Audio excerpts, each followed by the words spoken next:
Сайн цаанаа та бүхэндээ өнөөдрийн мэндийг хүргэе. Ингээд энэ удаагийн хичээлээр багш нь эсрэг утгасыг хэрэглэлээ. Өнөөдрийн хамтдаа хичээлээ эхлэе. За, хичээлээ эхлэхээс өмнө өнөөдрийн ардын уран зохиолч Баогийн лавсруугаар мардшгүй шүлгээсгээс уншия. Багш нараас уншаарай. Баруунаа жаргаж зүүнээ мандах нар барагдахгүй, унтахнаа зүудэлж сэрхнээ санаж сэтгэл барагдахгүй, жаргахнаа зовж зовхноо жаргах заяа барагдахгүй гэсэн шүлэг байна. За, шүлгийн зохиолч бүгдээ танилцъя. Тэгэхин тул баруун хэмээх үгийн эсрэг утгатай үг юу вэ? Нөхдөд болоорой. Баруун зүүн мэдээж зүүн нөхдөд амжилттай болсон баг. Жаргаж мандах за унтах хэмээх үгийн эсрэг утгатай сэрэх зүудэлж санах жаргаж зовх зовж жаргах. За ингээд яг тушаалчнаа эсрэг утгатай үгийг сонгож бичсэн их өөрөөс зохиолчтой шүлэг байх нэ. Эсрэг утгатай үгийг сонгож бичсэн ийм сайхан шүлгээ танилцлаа. За манай хүмүүс бол эсрэг утгатай үг өгүүлбэр гэхээр бол ерөнхийдөө мэдж байгаа. Тэгвэл одоо эсрэг утга бол бүтээврийн түвшинд, үгийн түвшинд, одоо өгүүлбэрийн түвшинд бол эсрэг утга бас үүсдэг байх нэ. За тухайлбал язгуур бүтээвэр байна. Багад, тоонд, ойрт, дүртэл гэсэн үгнүүд байна. Баг хэмээх үгийн язгуур бол баг хэмээх үгийн язгуур бол мэдээж баг. За томд язгуур нь том, ойрт язгуур ойр, дүртэл язгуур дүрт. Тэгвэл баг том хоёр болохоор бүгд танилцсан эсрэг ойр дүрт хоёроос танилцсан эсрэг утгатай язгуур ах нэ. За дагавар дээр зоригтой зориггүй. Бүтээх одоо тойргүй хэмээх дагавар энэ шинээр хоорондоо харилцан эсрэгдсэн байна. За мөн ариут одоо тусах эс тусах үйлдэл болохоор харилцан эсрэг байх нэ. За нөхцөлийн түвшиндээ эсрэгдсэн тухайлбал ахад ном өгөх, ахаас номоо авах гэвэл утгын бол хоорондоо харилцан эсрэг байх нь. Тэгэхээр өгөршин тийм ялгалын нөхцөл гарахын ялгалын нөхцөл бол хоорондоо утгын харилцан эсрэг байх нэ. За үгийн түвшинд үйл үг хоорондоо харилцан эсрэг байна. Тухайлбал өсөх, хөдлөх, хийнэх, хуйлах, аялах, гуйнах, жаргах, зовх гэх мэтлэг маш олон. За жинхэнэ нэр бол нөхөр, дайсан, дайн, их гэх мэтлэг. Тэндээ хоолой, шин хуучин, өндөр нам, өргөн зузаан, тарган торонхай гэх мэтлэг маш олон нэрээр хоорондоо эсрэгцэн. За мөн орон цагийн нэр утгаараа хоорондоо эсрэгцэх нэ. Нааш, цааш, баруун, зүүн, урагшаа, хойшоо гэх мэтлэг. За тооны нэр. Нэг мянга өрөөсөн хос гэсэн тооны нэрүүд бол хоорондоо тэгэхээр харилцан эсрэг. Бид нар бодоод үзэхэд эсрэг байх нь бол ойлгомжтой. За хөлөөрийн нэр би, чи, энэ, тэр гэх мэтлэн хөлөөрийн нэр бол хоорондоо бас эсрэг байх нэ. За үг хэлц холбоог дээр нь эсрэг байна. За тарган гэхээр бодороо гэтэл дээлээ бол гэсэн хэлцээ. Тарган гэдэг ойлгомжтой. Дээлээ бол одоо торонхай гэсэн утгатай байж болно. Тэгэхээр энэ үг нь хэлц холбоогтойгоо харилцан эсрэг байх нэ. За хэлцтэйгээ хоорондоо эсрэгцэж болно. Тухайлбал ам нэх, ам хандах, гар сунгах, гар татах гэх мэтчлэн. За өгүүлбэрийн түвшинд мөн одоо хоорондоо хоёр өгүүлбэр хоорондоо эсрэгцэж болно. Тухайлбал олон үгэнд орцгүй, ганц үгэнд гарцгүй. За багшны санааг дэлгэрүүлж ярив. Үг сутгаараа харилцан эсрэгцэн байвал одоо эсрэг утгатай үг гэн. Харин өгүүлбэр санаагаараа харилцан эсрэгцэж байх юм бол эсрэг санаатай өгүүлбэр үүсэх нэ. Эсрэг утгатай өгүүлбэр. За эсрэг утгатай өгүүлбэр бол одоо дараах байдлаар үүснэ. Нэгдүгээр өөр хоёр өгүүлбэрт эсрэг утгатай үг тус тусад нь орвол эсрэг утгатай өгүүлбэр үүснэ. Жишээлбэл одоо сайнтай нөхрөл бол сарны гэрэл гэсэн нэг өгүүлбэр, муутай нөхрөл бол ногоон гор гэсэн нэг өгүүлбэр. Энэ хоёр өгүүлбэрт сайн муу гэсэн эсрэг утгатай өгсөн байгаа учраас одоо эсрэг утгатай өгүүлбэр зэрэгд үлдэж байгаа юм шүү дээ. За хоёрт эсрэг утгатай жинхэнэ нэр, тэмдэглэр, түүнээс үүссэн үйл үг, мөн орон цагийн нэр, хаяа тооны нэрээр эсрэг утгатай өгүүлбэр. За жишээ нь бүгдээр бодъё. Муу явахад нөхөр хол, сайн явахад садан ойр гэсэн жишээнээр ярив. Одоо шинж чанар заасан сайн муу, орон зай заасан хол ойр гэсэн тэмдэглэлүүд энэ хоёр өгүүлбэр тус бүрт орсон байгаа учраас одоо сая багшийн хэлсэн хоёр жишээ олгоомдоо харилцан эсрэг өгүүлбэр байх нэ. За гуравт нь холбоос үгээр бас эсрэгцэж болно.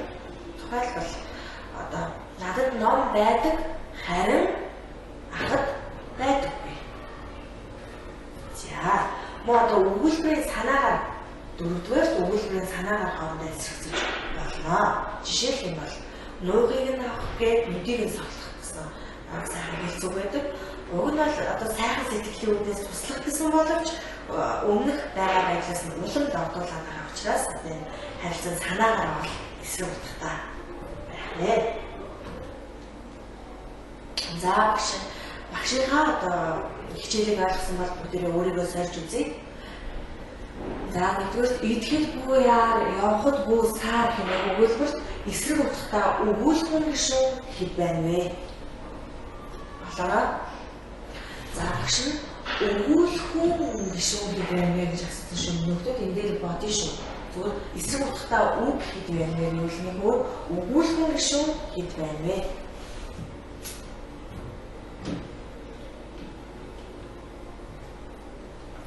За тэгвэл өгүүлхэн гишүүн гэдэг бол хүн ба юмс үзэгдэхийн үйл хөдөлгөөнийг зааж яав, яасан, яаж вэ, яах вэ гэх мэтлэн одоо маш олон асуултанд хариулттай.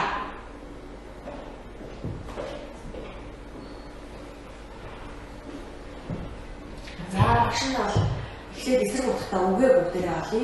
Идэх, явах, идэл суугаад нөгөөх нь явна энэ хоёр бол утгыг тоорогдоо эсрэгцэж байна. Яар, саар гэсэн үгсээс утгыг тоорондоо эсрэгцэж байна. За тэгвэл эдгээр үгийг өгүүлхэн гишүүн гэж байгаа учраас тэгвэл эдгээр дөрөв бол идэх, яар, явах, саар гэдэг үг бол одоо харилцан эсрэг утгатай өгүүлхэн гишүүн байна. За багш нь бол хоёр гэж үзчихээ. Идэх, явах, яар, саар. Та нараас адилхан болсон баха. За дараа нь завсан хүнд уурлах шалтгаан мундахгүй байдаг надад жаргалтай хүнд инээх учраас захаас аваад бэлэн байдаг ажээ. Дээрх өгүүлбэрт эсрэг утга бүхий язгуур хэд байна вэ? За бас сайн бодноо. Эсрэг утга бүхий одоо үг хэд байна вэ гэж асуусан багш нь язгуур хэд байна вэ гэж асуусан байгаа. Тэгвэл язгуур гэдэг бол одоо тухайн үгний цөм утгыг хадгалдаг хэлний түвшний одоо хамгийн бага нэгжийг цааш одоо утгах хэсэг болон үйл задрах хамгийн бага нэгжийг язгуур нэмээ гэж тайлбарладаг байгаа. За бүгдээрээ эсрэг утгатай үгээ давааруулаад зурчээ. За заавсан. За энд заавах, жаргах гэж байна. Уурлах гэдэг нь сонирхолтой энийг тэгвэл энэ дөрөв үгийнхаа бүгдээрээ язгуур болно. Завсан энэ үгийн язгуур үйлдэл бүгдээ уурлах гэдэг үгийн язгуур мэдээж уур. За жаргалтай гэдэг үгийн язгуур мэдээж жаргах. Инээх язгуур нь инээ. Тэгвэл зов, жаргах, уур, инээ гэсэн язгуурууд бол өтгөө харилцан эсрэг байх нэ. Ингээ багш нь 2 гэж үзэж байна.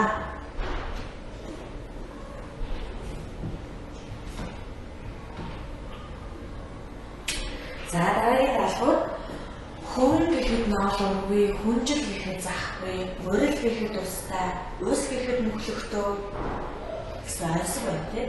Энэ ансагт одоо эсрэг утгатай бүтээмэр хэд байна вэ? За одоо багш нь бүтээмэр гэж асууж байгаа. Маш сайн бодорой.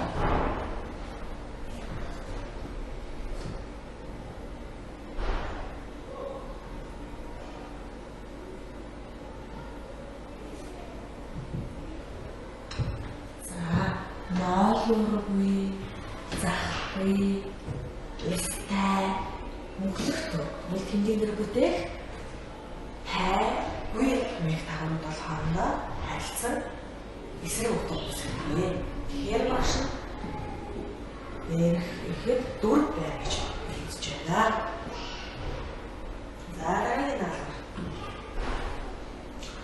Хоёр баганд байгаа өгүүлбэрийг харгалзуулах эсрэг санаатай их өгүүлбэр бүтээгээрэй. За эхний баг байгаа цаадахад цагаан хорны сүүл хөдгийн хэлхий далайгийг мэдхгүй, юр хоёр хүн эвтэй болохоос төмөр хүрээ мэдвэх заасан дээр турсан амьдрал хэвээр юм аа. Энэ дөрөв өгүүлбэрийг 10 баганд байгаа дөрөв өгүүлбэртэй харгалзуулаад эсрэг утга үүсгэх нэ.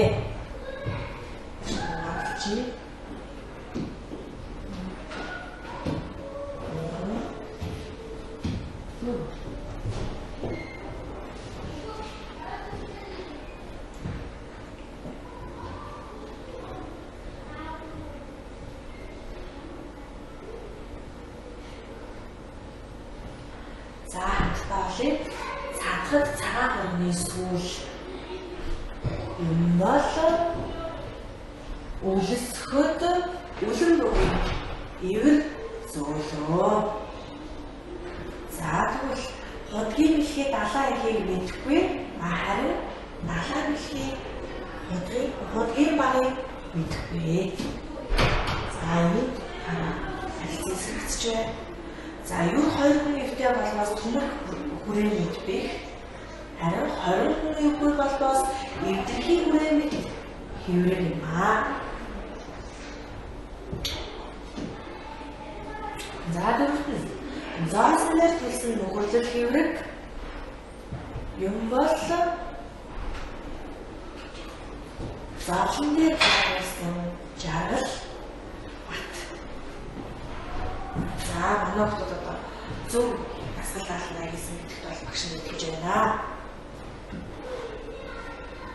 За өнөөдрийн хичээлээр багш нь одоо эсрэг утга хэрхэн үүсдэг, үгийн төвшин, бүтээврийн төвшин, өгүүлбэрийн төвшин эсрэг утга хэрхэн үүсдэг. Мөн эсрэг утгатай үг өгүүлбэр хоорондоо ямар ялгаатай юм? Эсрэг утгатай өгүүлбэр яаж үүсдэг талаар хичээлээ бэлтгэж орлоо. Одоо миний хувьд гэрээний даалгавраар хэлж байгаа. Эсрэг утгатай үг, эсрэг утгатай өгүүлбэр, за мөн үг хэлц холбоотой эсрэгцэн жишээ аль болох олныг олж бичээрэй. Өнөөдрийн хичээл маань энэ хүрээд өндөрлөж байна. Дараагийн хичээлээр уулзлаа. Түр баяртай.